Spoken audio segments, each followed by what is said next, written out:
Lep septembrski pozdrav, glede na to, da se je danes začela šola, seveda ne moremo mimo otrok. In če samo opazujemo tiste majhne otroke, vidimo, da živijo svoje poslanstvo.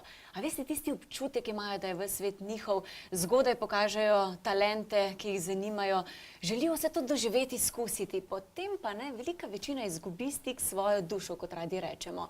Torej, to smo mi odrasli, ki se potem začnemo spraševati o svojem poslanstvu. Večina se primerja z drugimi, zelo malo ljudi pa je dejansko, ki živijo življenje, kljub morda nesprejemanju okolice. Pa veste, kaj je vaše poslanstvo? Z nami je gospa Irena Lovše, ki morda ona ve odgovore za vas. Gospa Irena, lepo pozdravljeni. Pozdravljeni. Vam moram povedati, da ko sem se pripravljala na to oddajo, da sem dobesedno obnemela. Zakaj? Samo če lahko tako začnem, namreč. Imeli smo tukaj enega gosta, ki nam je zaupal svojo življenjsko izkušnjo, zelo hudo bitko za življenje, to je bil gospod Andrej Pušler. In po oddaji sem jaz njega vprašala: Andrej, a vi veste, zakaj živite? Zakaj ste na zemlji? Kaj je vaše poslanstvo, glede na vse bitke in borbo za življenje, ki jo prestajate? In zdaj vidim, da bi dejansko, resnično lahko sami odkrili, zakaj smo na zemlji. To se vi s tem ukvarjate, ne? To je dušni zapis. Točno tako. Lahko poveste našim gledalcem konkretno mogoče, kaj to je? Kaj se dogaja v naši podzavesti? Ko pridemo na zemljo, pridemo z enim določenim namenom, ki ga na začetku včasih še znamo videti. Tako, kot ste rekla, ko smo otroci, vse nam je zanimivo, vse stvari nas nekako privlačijo, nekako upamo si raziskovati, imamo polno energije. In živimo tisto, kar čutimo, pustimo se voditi.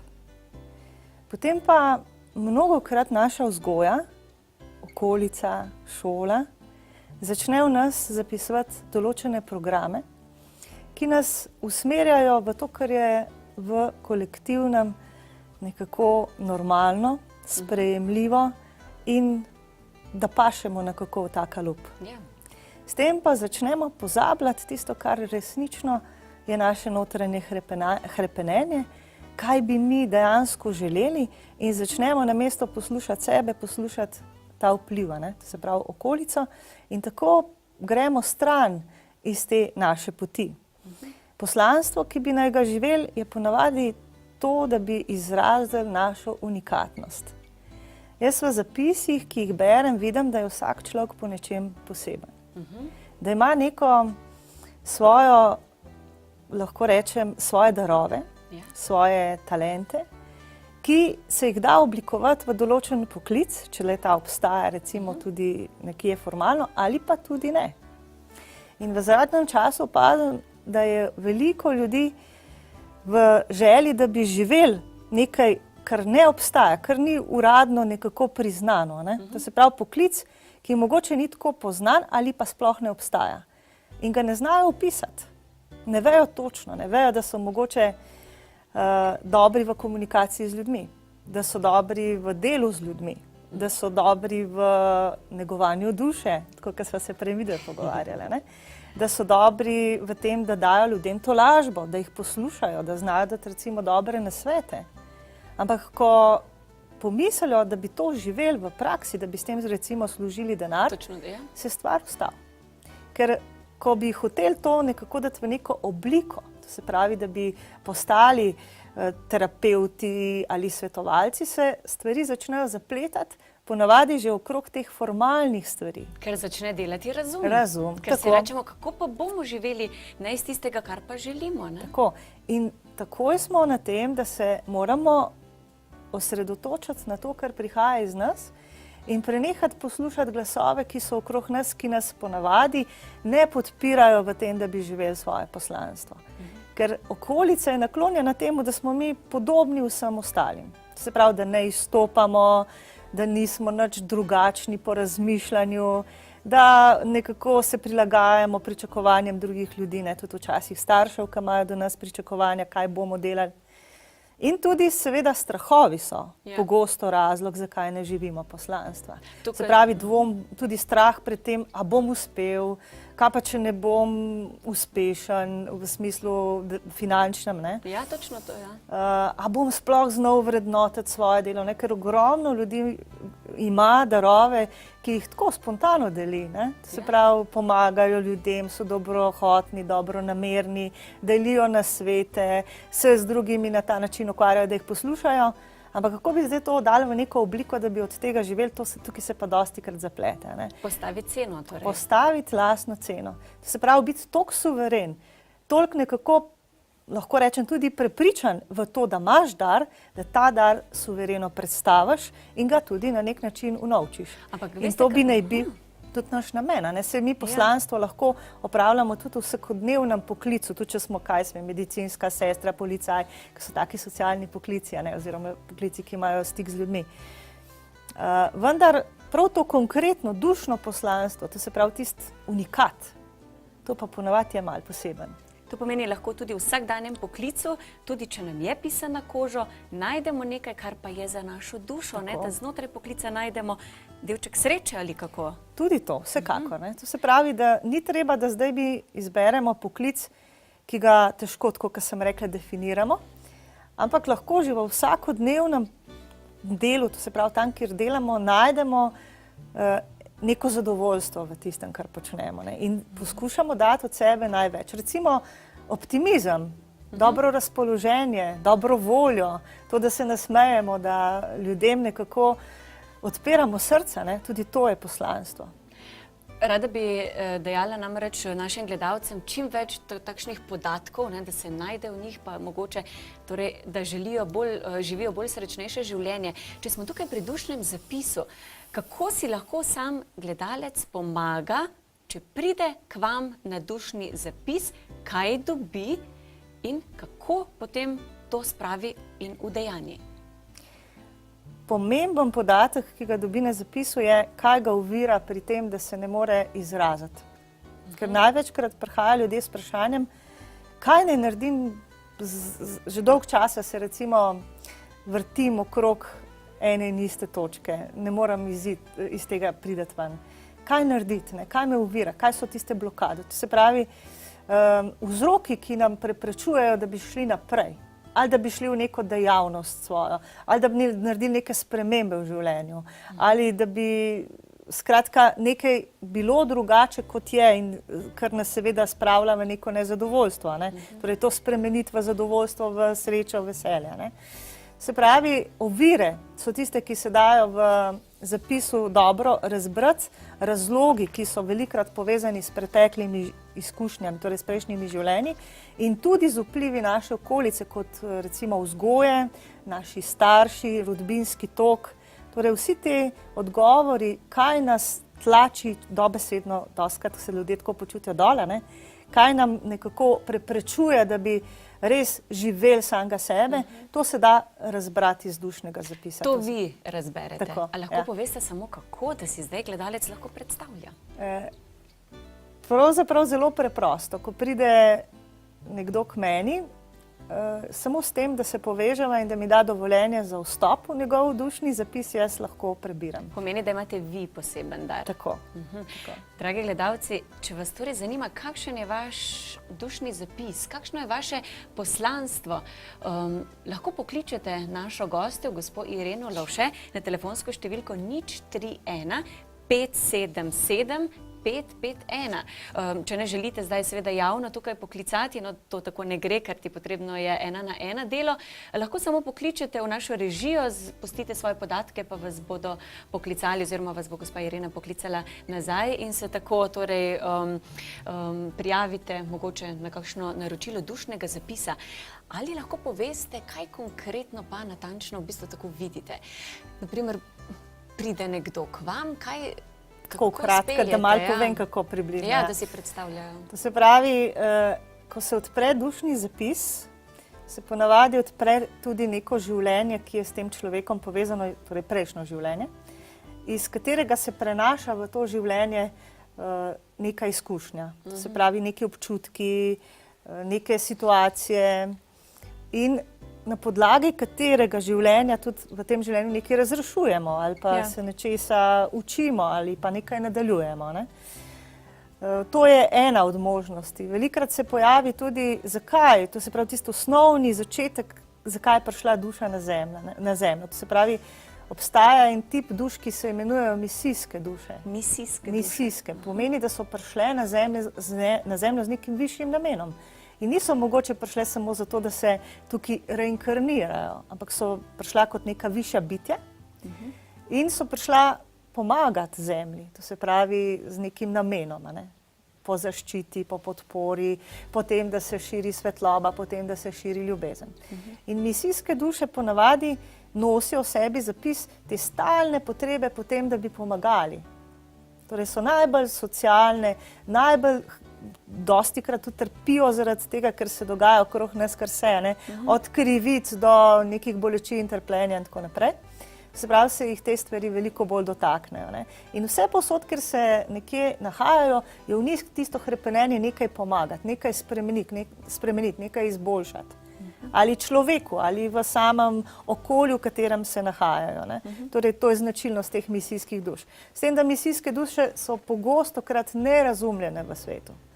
Se pravi, doživljajo mnogokrat izobčenosti, zavrnitve, neke celo teže izkušnje, ne? To se pravi, če govorimo o srednjem veku, recimo, kaj se je z ljudmi, ki so imeli določene darove, dogajalo. Ne? Teh zapisov je zelo veliko. Veliko ljudi ima darove, recimo jasnovidnosti, da so bolj senzitivni na energije, ampak ne upajo o tem nikomur ne govoriti, niti to izraziti, ker imajo morda preteklost, ne? Prav iz tega naslova, morda nekje zapisano kot neko slabo izkušnjo, da se jim nekaj težkega zgodilo, kar pa na podzavestni ravni močno vpliva na to, da danes ne upajo tega pokazati navzven. Se pravi, da ne upajo pokazati, kaj so, kdo so, zakaj so prišli na zemljo, čeprav morda slutijo. Se pravi, da se lahko izkušnje prejšnjih življenj toliko močne, da nam odločajo o tem, ali bomo mi svoje poslanstvo živeli ali ne. Ja, a lahko gremo ven iz tega? Ja. In s tem, ko vstopimo v to preteklost, torej prejšnja življenja, če vplivajo na zdajšnje življenje, razrešimo neke situacije, ki so bile v teh življenjih, to se pravi, da se recimo temu razrešiti nek konflikt, osvoboditi neko energijo, ki je tam obstala morda zaradi stiske, zaradi strahu, zaradi nasilne smrti ali česarkoli. In s tem potem to energijo povabiti v to življenje, da spozna, da ni več potrebno doživljati tisto preteklost.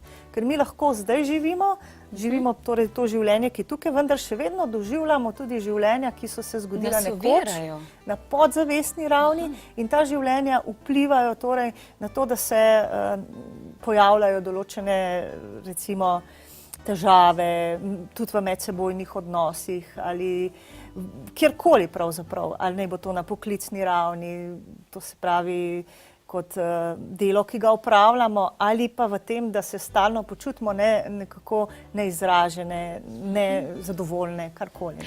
Veliko teh razlogov, ali pa da smo samo premalo komunikativni, da imamo skozi ene strahove, kaj si bojo drugi o meni mislili, kako me bodo videli. Ogromno ljudi se zelo sprašuje ali pa preveč da na to mnenje okolice. In smatrajo, da če jih bo okolica pohvalila, če jim bo okolica dala neko potrditev, da to pomeni, da so v redu. In ljudje največkrat k meni prihajajo prav v tem smislu, okolica mi ni potrdila, da imam, ne vem, neke talente, Nisem dobil od okolice tega, kar sem pričakoval in zato tudi dostikrat čutijo, da so nevredni, manj vredni in tako naprej. In ko dobijo to informacijo, kaj vse imajo v svojem zapisu, kaj vse so prinesli s sabo, se jim začne prebujati tisto ponovno zaupanje vase. In to je najbolj od vsega, to mi je najlepše, če tako rečem, ker se ljudem spet začenja vera v njih vračati, zaupanje v njih, ko vidijo, da ni tako, ko so jim mogoče govorili v njihovem otroštvu, da niso nič sposobni, da nič ne vejo, da nič ne znajo. Ogromno otrok je bilo zatrtih, sploh v naših generacijah še toliko bolj. In s tem so potem šli v svoje življenje. To se pravi, so že imeli oblikovano neko podobo o sebi, ki jo je pa potem naknadno v kasnejšem obdobju zelo težko spremeniti. Tako da prav v tem je smisel tudi, da preko dušnega zapisa pa zvejo, da imajo veliko lepega v sebi. In jaz jim tudi poudarjam, kaj so prinesli s sabo, kaj je vse tistega lepega, božanskega, kako naj se zase postavijo, kako naj meje postavljajo, kako naj v bistvu oblikujejo neko svojo lastno podobo. Ne? Se pravi, to pa seveda tudi v obliki različnih predavanj, seminarjev in delavnic, ki jih potem ljudem omogočimo po samem dušnem zapisu. Veste, kaj se mi je zdaj pojavilo vprašanje? Gledajo nas tudi starejši. Dostikrat rečete, ne, dragi gledalci, jaz sem že prestar, da bi delal na sebi, to je za mlade, ki vas čaka še celo življenje. Ampak vi pravite, da temu ni tako, da lahko tudi na starost začnejo izpolnjevati tiste skrite mogoče želje, ne, ki jih niso obelodanili prej. Super je, da starejši ljudje, ki so dostikrat še bolj mogli prekrivati, da so mogoče malo posebni, da kakšne stvari zaznavajo, zdaj, ko imajo možnost, ko je o tem pravzaprav veliko govora, so pripravljeni reči, ja, torej le nisem bil zaradi tega, ker sem bil drugačen slab, ali je bilo vse to, kar sem čutil, tudi dobro, ne? Torej, da vidijo v tem nekaj dobrega in da si upajo zdaj, ko so recimo malo starejši, to tudi izraziti in morda s tem nekaj narediti. Ali to zapisati, ali predvsem tudi predati nekomu naprej, ali saj povedati, karkoli. Veliko starejših, ko hodi k meni, imajo torej veliko tega strahu. Kaj si bodo mislili, če bom jaz zdaj rekel, da vidim recimo neke energije, ne? Da vidim duše, mi je zanče ena gospa rekla. Ne? Celo življenje so hodile k meni duše, ampak jaz nisem upala povedati nikomur, ker sem enkrat povedala in so se mi smejali. Ne? Pa mogoče ne samo duše, ne, zdaj lahko tudi izpolnijo neke želje, ne, ki jih imajo, pa ne upajo, ker mislijo, kaj si bodo drugi mislili, ne, da bom zdaj začel v krog hoditi. Ja, ali pa jaz jih posebno starejše spodbujam, pejte med ljudi, začnite se družiti, delajte stvari, ki ste jih zatrli, svoje hobije začnite živeti, ne? Ker zelo velika širina je, kaj pravzaprav vse je naša duša. Torej, ogromno enih neizraženih želja imamo, ki mislimo, kam pa čem zdaj hoditi, ne? Jaz sej, kako me bojo pa sprejeli, ne? Torej, se veliko ukvarjamo, posebno starejši s tem, če ne poznajo nekega okolja, kako bom zdaj v tem okolju, če grem nekam čist v neznano sprejet. Kaj si bodo o meni mislili? Spet smo pri tej isti stvari. Ne? In zato jih spodbujam, naj si upajo. Torej, naj začnejo živeti, naj se, če je potrebno, tudi doma postavijo po robu in rečejo, zdaj pa jaz tudi za sebe moram nekaj narediti v tej smeri. Ne? Ker velikokrat so starejši ljudje okupirani z vsemi možnimi obveznostmi in jim enostavno zmanjka časa. In jaz jih spodbujam, dajte si vzeti čas zase in nekaj narediti za svojo dušo. In če ne morete sami priti do tega, izkoristite našo gostjo, drage gledalke in gledalci. Lahko mogoče že za kakšen nasvet po telefonu pokličite na 031 577 551. Tudi po vdaji lahko to storite. Poklicala vas bo nazaj, vam bo povedala mogoče, kaj dušni zapis sploh je in se lahko prijavite in pridete k njej. To me pa res zanima. Tako bi šla še sama, če po pravici povem. Omenili ste torej, da ko se pride v bistvu na nek dušni zapis, torej vemo, kaj je naše poslanstvo, je dobro potem, da tudi sami vemo, da ni vse razum, ampak je tudi tista podzavest prava. Tako. To pa se lahko naučimo s pomočjo delavnic, ki jih organizirate, ne? Mi ljudem omogočimo, da pridejo na seminarje, ki jih imamo. Potem tudi delavnico, posebej se ukvarjam za žensko dušo, za osvoboditev ženske duše, ki bo zdaj 7.10. Ker ogromno žensk ne verjame več, da so vredne lepih stvari. Če govoriva konkretno, da so lahko ljubljene, da so lahko sprejete, da so lahko spoštovane. Polno nekih zadržkov, ki jih pri tem blokirajo. Ne? Torej tudi stari zapisi na splošno ženskih rodov in pa seveda tudi preteklih izkušenj. In potem se nimajo na kaj nasloniti, ker če ne prinašajo iz prejšnjih življenj nekega zapisa, da so se imele dobro v odnosih, da so bile srečne v partnerskih odnosih ali da so imele recimo lepo življenje, potem nimajo torej nekega temelja, na katerem bi sploh lahko gradile, ker jih stalno spremljajo neki negativni vzorci, ki prihajajo lahko tudi po rodbini ali torej iz te preteklosti. In je pomembno, da ženske, torej vsi, ne samo ženske, ampak da prepoznajo, koliko teh informacij, ki jih doživljajo skozi čustva, skozi občutke, pravzaprav ni njihovih. To se pravi, zelo majhen procent živimo mi svojih lastnih občutkov. Ogromen je teh vplivov, ki prihajajo torej iz naše preteklosti, iz okolice ali pa celo iz rodbinskih tokov, torej po liniji recimo matere ali babice in tako naprej. Ali se vam zdi, da pa rečejo mame, babice, da pa ja, se razdajajo za druge, ker če bi se zase, da bi začele vsaj nekaj, ne, se ne govorimo, da pa zdaj ne živijo samo zase, pa potem rečejo, da, pa, ja, da ne bomo egoistične. Ne? Veliko se ženske srečujejo s tem občutkom krivde. Ta krivda je kar nekako, še posebno pri Slovencih, precej prisotna. Torej krivda, ki spremlja podzavesti, včasih tudi zelo v zavesti, da ne naredimo velikih stvari, ker se bojimo, torej, kaj bo to pomenilo. Ja. Ravno pri tem, če si vzamemo čas zase, če se gremo nečesa novega učiti, ali če spremenimo nek življenjski slog, ali da neke spremembe uvedemo na splošno, ker spremembe ljudje težko sprejemajo v naši okolici. Rekli ste, da moramo mogoče kdaj spremeniti vzorce, ki jih imamo, pa navade in iti iz cone udobja. To vsekakor. Torej, tudi o tem, kje so te šibke točke ali kje so te slabe navade, tudi o tem se pogovarjamo na naših seminarjih oziroma na delavnici in ponujamo ljudem tudi možnost šole misterijev, ki pa je zato šola, ker ljudem predstavi en čist drug način razmišljanja, po katerem naj bi si ustvarjali eno drugačno življenje, kot so ga do zdaj živeli. To se pravi življenje v skladu s svojo dušo. Se pravi, kako naravnati svojo misel, kam dati svojo pozornost, kako obvladati v nekem smislu čustva, kaj sploh čustva so, o tem govori šola misterijev, torej v tej naši globini. In seveda, kako iz tega nekega labirinta, v katerem se dostikrat znajdemo čustvenega, prideti ven. To se pravi, kako prideti v stik s to našo globino in iz nje izraziti se, to se pravi, iz nje živeti. To nas pa sama šola uči preko različnih pristopov.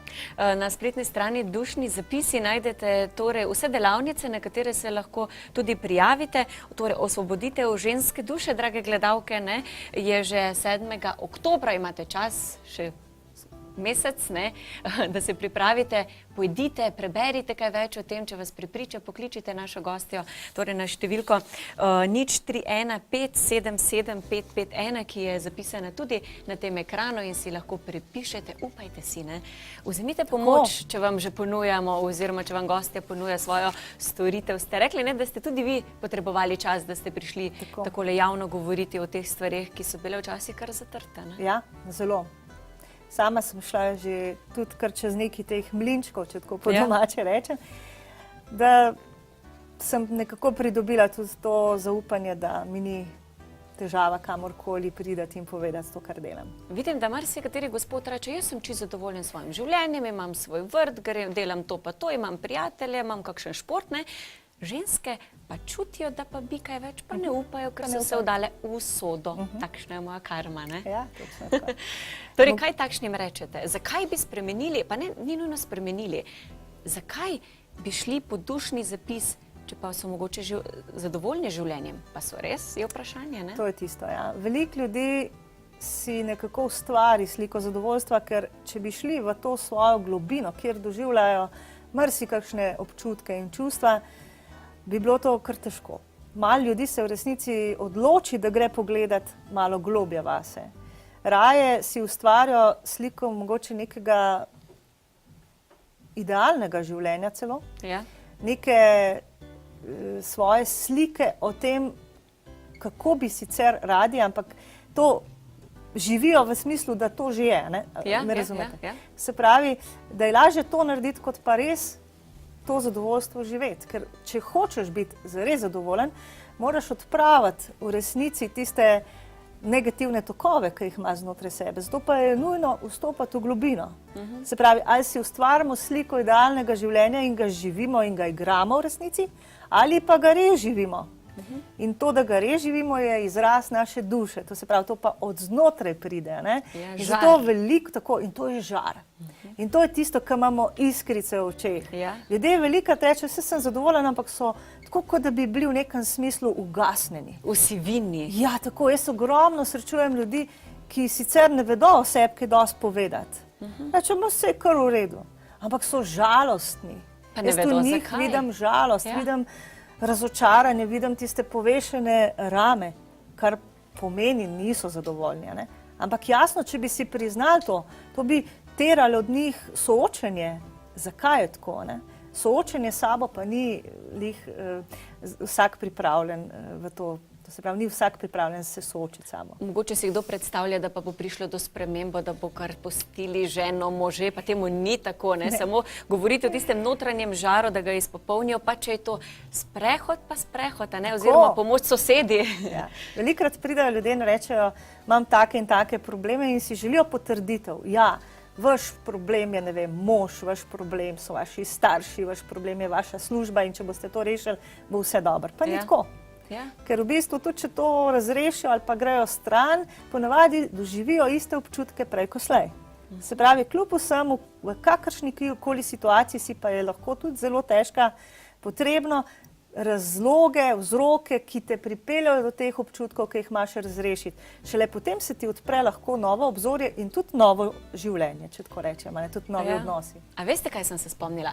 Dragi gledalci, a veste, ne, ko so naredili raziskavo, pa tudi knjige napisali, kaj si želijo tisti, ki so to besedno, lahko rečemo, na smrtni postelji in so potem rekli, to, da nisem naredil tistega, da nisem šel tja in nisem živel to, kar bi si želel. To je to, ne?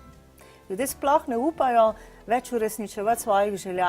Otroci imajo vsako minuto svojo željo, skozi imajo želje. Odrasli ljudje jih več ne upajo niti izraziti. Jih pa čutijo, kar pomeni, da potlačene želje, tiste želje, ki se niso uresničile, so razlog našega nezadovoljstva in nesreče. Dragi gledalci, torej, če bi radi dobili mogoče potrditev, marsikdo ve, kaj je njihovo življenjsko poslanstvo, ne? Ampak ne vedo oziroma nimajo potrditve. Naša gostja se torej ukvarja z dušnimi zapisi. Ja, ima poseben dar. Lahko jo pokličete oziroma na telefonsko številko 031 577 551 vas bo potem gospa poklicala nazaj, lahko se dogovorite mogoče, ne vem, za osebno seanso, za kakšen nasvet. In tudi individualne treninge. To ljudem omogočamo. Jaz delam z trenerji, ki ljudem preko različnih pristopov pomagajo odstraniti te blokade, tako čustvene, kot traumatične, kot osebnostne iz raznih razlogov, tako da se lahko sklop teh terapij individualnih tudi udeležijo. Veste, kaj sem si zapomnila? Ne, marsikdo reče, ja, poveš številko, ne, pa preden grem po kuli, že pozabim, ne, bom počasi še enkrat ponovila, da vzamete pisalo 031 577 551 je telefonska številka naše gostje. Zdaj lahko tekom oddaje pokličete še tudi potem v drugem delu oddaje, ko bo za nami Špela, lahko še zmeraj pokličete. Sicer pa so naročile tudi na številko, ki je zdaj izpisana spodaj, 01 589 6636. Torej, tukaj se lahko tudi prijavite za kakšno delavnico, da delate na sebi, da se dvignete, ne, kako lahko temu rečem. Da dobijo novo energijo, da se spet počutijo, tako kot so se otroci, v želji po raziskovanju, po želji po nekem dejavnem, aktivnem življenju. Ja, torej ni nujno ne opustiti same navade, ne, kot se branimo, ne, ampak samo da izrazimo samega sebe. Ne. Veliko je na tem. Kako pa vidite potem ostale, ki pridejo, ali so presenečeni, ko vidijo, kaj je v njihovem dušnem zapisu ali kar vedo? Velikrat mi rečejo, vse to, kar ste povedala, je res in tudi jaz to čutim, ampak zdaj si bom upal priznati. Aha, no, vidite. Torej, če ste si vsaj zdaj postavili vprašanje, bi se počutili radi bolj srečne v nekem trenutnem stanju, ne, si želite nekaj več, torej morate preseči, kot je naša gostja tudi omenila, ugodje, ustaljene vzorce, pa vendar lahko izkusite tudi nekaj drugega, sami se morate premakniti, lahko tudi s pomočjo naše gostje. Torej, zdaj lahko pokličete na študij številko 01 589 6636. Pustite samo svoje podatke, naša gostja, gospa Irena Lovše, ki se ukvarja z dušnim zapisom, pa vas bo poklicala nazaj. Ampak tudi delavnice so, ker se lahko naučite, kako delati, ne ravno samim seboj, ampak ne, kako živeti svoje poslanstvo. Upam, da vam je bila današnja tema zanimiva, ne? Bi še želeli kaj dodati za čisti konec? Ja, povabila bi ljudi, da se opogumijo, da pridejo nekako pogledati to njihovo ozadje, ali pa da si vsaj dajo možnost, da obstaja še kaj drugega razen tistega, kar poznajo v svojem razumu. Torej, da obstaja še nekaj za to mejo, ki si jo nekako delamo v svoji glavi. In spodbujam na splošno vse ljudi, tudi tiste, ki ne bodo prišli na zapis in s katerimi se osebno ne bomo srečali, da si upajo živeti samega sebe in da si upajo reči, jaz sem v redu, jaz sem ljubljen in jaz sem spoštovan. Tako upam, da ste dobili zdaj tudi vse podatke, mogoče tisto energijo. Zdaj pa vam jo bo v drugem delu oddaje dala tudi Špela, ki samo takole prikimuje vse, kar je gostja rekla. Torej, tudi Špela bo v drugem delu oddaje govorila o duši, morda pokuka tudi Vanja, sicer pa pokličite našo gostjo, gospo Ireno Lovše. Pa lep pozdrav.